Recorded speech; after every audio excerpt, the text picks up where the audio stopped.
Nii, tere jälle, Merelaegas on siinpool ja taas olen tulnud nüüd Paldiskisse, et teha veel üks sidetest.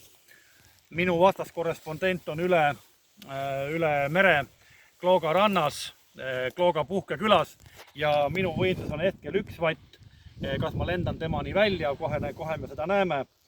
Ja hakkamegi siis kutsuma, ja German, Klooga puhkeküla, Klooga puhkeküla, siin Robert Paldiski, vastuvõtt.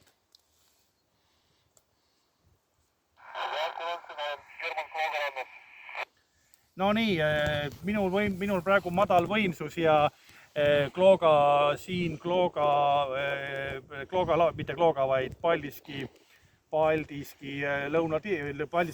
Neeme tipus Klooga rannast side praegu hindeliselt 4. Kuidas sa kuulsid mind? Jah, kuulsin väga korralikult, kõik on aru saada.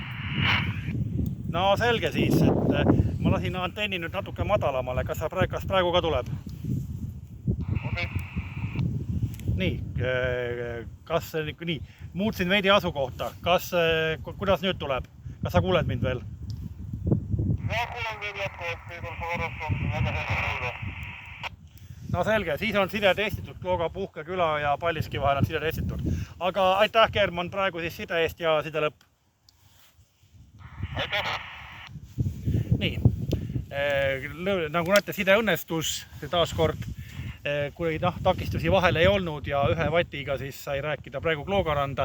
Teisel pool oli küll natuke võimsam jaam, et oli küll 5 vatiga, aga ma arvan, et 1 vatiga lendaks temaga siia välja. Aga praegu siis aitäh jälle vaatamast ja kohtumiseni uues videos.